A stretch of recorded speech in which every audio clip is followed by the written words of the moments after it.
November the 14th, 2015. A brutal wake-up for France.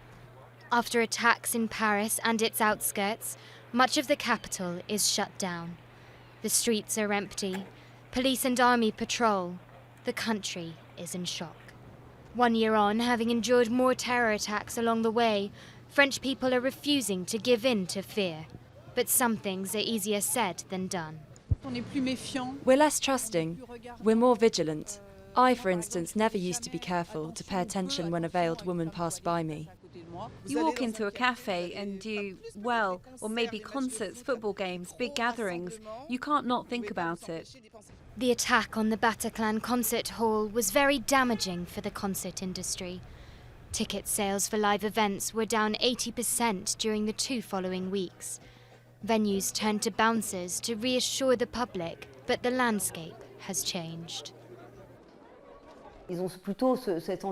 Now people prefer to go see big stars.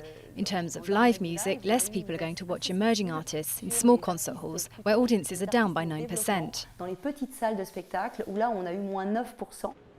And the same goes for restaurants. Across the sector, many say their terraces and dining rooms have emptied.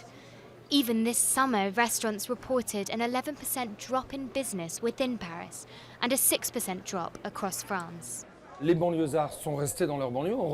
people who live in the suburbs now stay in their suburbs and have rediscovered their areas, something that's very good for our suburban comrades. They're good restaurants, cinemas and theatres. So people from the suburbs have stayed in their suburbs. For those who do go out, the sight of police patrols is the new normal. Security checks, suspicious luggage alerts, and even children training against terror attacks have become commonplace. But despite all that, French people remain optimistic. When we look at the figures for French people's optimism as measured by the National Institute for Statistics, so a reputable source, these numbers haven't been affected by the climate or insecurity, and despite that climate, French people still feel like they're coming out of a crisis, and they're finding a taste for consumerism again and for durable goods. With such conflicting studies, it's hard to say if French attitudes really have changed, or if it's simply a fighting spirit that's keeping moods up. But one thing is for sure, the memory of that fateful night is never far from people's minds.